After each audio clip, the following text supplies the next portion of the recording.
দ্রুত হামের সংক্রমণ বাড়ছে বন্দর নগরী চট্টগ্রামে। নগরীতে নেই রোগ শনাক্তের ল্যাব, প্রতিটি নমুনাই পাঠাতে হচ্ছে ঢাকায়, তাতেই তৈরি হচ্ছে জ্বর।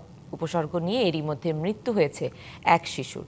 এদিকে কক্সবাজারে হামে আক্রান্ত 54 শিশু, প্রাণ হারিয়েছে একজন। দিন দিন আক্রান্তের সংখ্যা উদ্বেগজনক হারে বৃদ্ধি পাওয়ায় বাড়ছে শঙ্কা। চট্টগ্রামের বিভিন্ন হাসপাতালে বাড়ছে হামে আক্রান্ত শিশুদের চাপ। জ্বর, র্যাশ আর শ্বাসকষ্ট নিয়ে ভর্তি হচ্ছেন শিশুরা। সিভিল সার্জন কার্যালয়ের তথ্য মতে চট্টগ্রাম মহানগর ও জেলায় হামের উপসর্গ নিয়ে হাসপাতালে ভর্তি 76 শিশু। সংক্রমণ শনাক্ত হয়েছে 8 জনের। এছাড়া উপসর্গ নিয়ে মৃত্যু হয়েছে এক শিশু।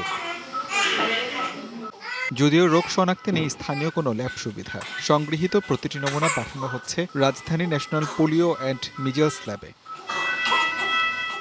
দেশের একমাত্র এই ল্যাবের উপর নির্ভরশীলতায় তৈরি হচ্ছে নতুন জট। রিপোর্ট পেতে নির্ধারিত 72 ঘন্টারও বেশি সময় লাগছে অনেক ক্ষেত্রে। প্রত্যন্ত অঞ্চল থেকে স্যাম্পল যেতে রিপোর্ট আসতে কিছু সময় লেগেই যায়। সেই ক্ষেত্রে কিছু আঞ্চলিকভাবে যদি এই ধরনের ল্যাবের সুবিধা সম্প্রসারণ করা যায়, এটা সবার জন্য ভালো হবে। সংক্রমণ বৃদ্ধির শঙ্কায় ল্যাব স্থাপনের প্রস্তাব দেওয়া হয়েছে বলে জানান সিভিল সার্জন। বিভিন্ন হাসপাতাল থেকে স্যাম্পল কালেকশন করা হয়। স্যাম্পলগুলো ঢাকা পাঠানোর পরে 2-1 দিন সময় লাগে। ঢাকা থেকে আমাদের জাতীয় সেটা national measles and polio lab, যেটা ঢাকায় আইপিএসে আছে, সেখান থেকে রিপোর্টটা আসে। ল্যাব ফ্যাসিলিটিগুলো বিভাগীয় পর্যায়ে আনা যায়, সেটা আমরা প্রপোজাল দিয়েছি। কক্সবাজারে গেল এক মাসে হামের উপসর্গ নিয়ে হাসপাতালে ভর্তি 54 শিশু। তাদের মধ্যে মৃত্যু হয়েছে একজনের। 200-র বেশি সার্ভিস ও ফিচারে লেনদেনের সব বিকাশ অ্যাপে সম্ভব। গায়ের মধ্যে এগুলো দেখা যাচ্ছে লাল লাল কত রীতিমতো।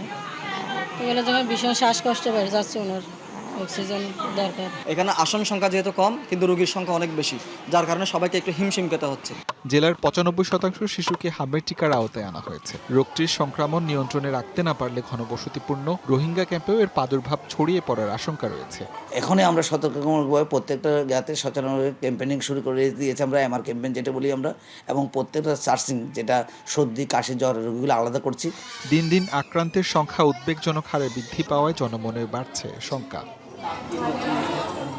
আসিফ খান, ডিবিসি নিউজ।